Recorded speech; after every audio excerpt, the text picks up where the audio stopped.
Welcome to this deep dive. Today, we're digging into something a bit different. Yeah, it's some source material from an English learning audio program, actually. Right. And it's quite short, isn't it?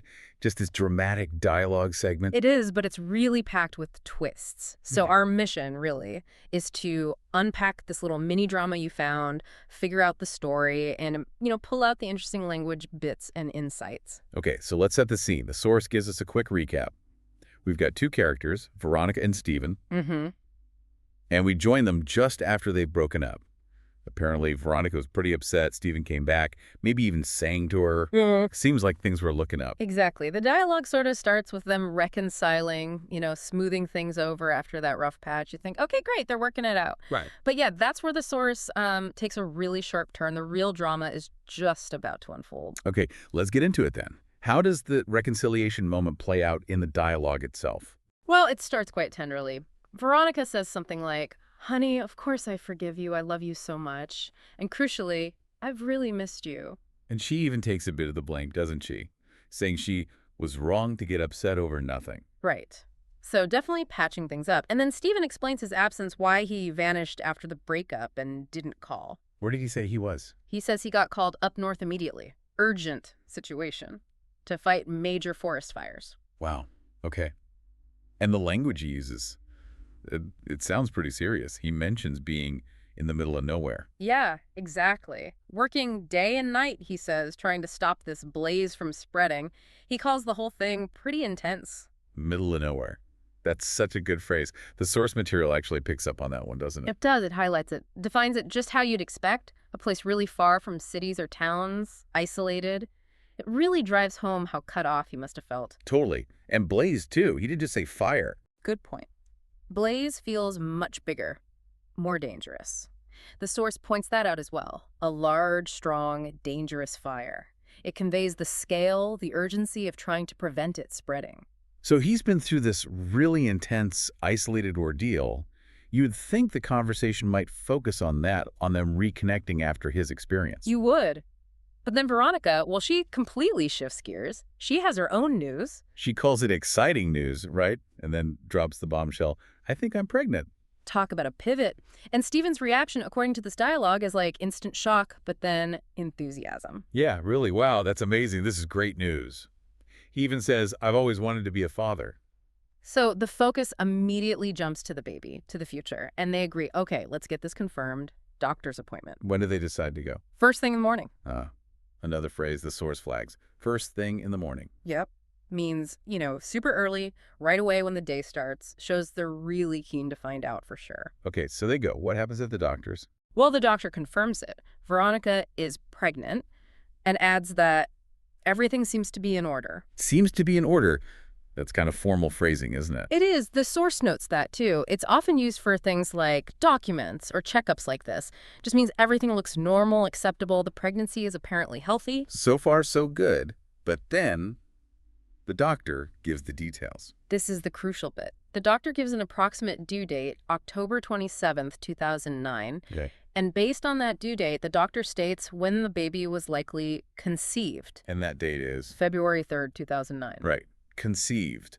Let's pause on that word because the source highlights it, meaning created, basically, often used for babies, sometimes ideas. Exactly. So the conception date, according to the doctor, is February 3rd, 2009, that specific date. And how does Stephen react to that piece of information? Not the due date, but the conception date. His reaction changes completely. It's immediate questioning. He asks, are you sure? Are these things accurate? Accurate.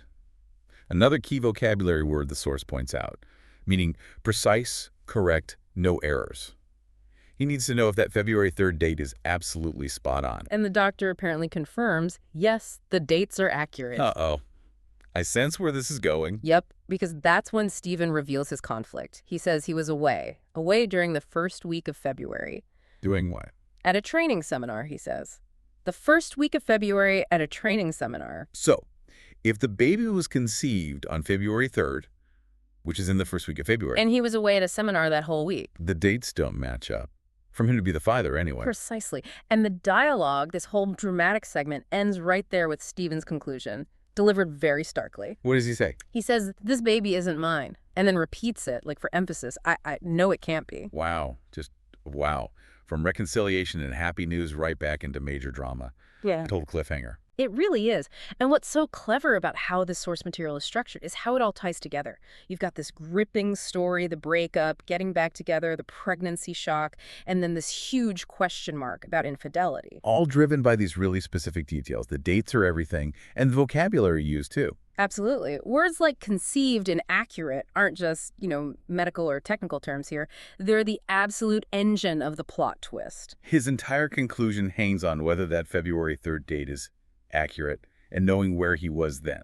And think about the ambiguity, too, which the source material's own discussion kind of points out. In the dialogue we have, Veronica doesn't actually respond to his accusation. That's true. She doesn't say you're wrong or I didn't or anything. Right. That silence just leaves you, the listener, hanging. Did she cheat? Is Stephen jumping to conclusions? Could the doctor's date, despite the word accurate, be slightly off? It's a really neat little narrative trick, isn't it? Especially thinking about its original context as a language learning tool. It uses common but quite precise words And this clear timeline problem. to create really high-stakes drama. You actually need to understand what conceived means, what accurate implies, and track those dates to get the full impact of Stephen's final line. Exactly. It's not just about learning vocabulary in isolation. It's about seeing how those words function in a real dramatic context, how they build tension. It really shows how vital specific words and timing are for understanding, well, everything that's not being said too. Yeah. The subtext, the conflict, turns listening practice into detective work. It's a fantastic example of using language to drive a story, even in just a handful of lines. So quite a journey in this short piece. From making up after a fight to the surprise pregnancy news and then slamming into this question of paternity, all eliminated by the specific language and that critical timeline. And it leaves us and leaves you listening with that big question the source itself seems to pose.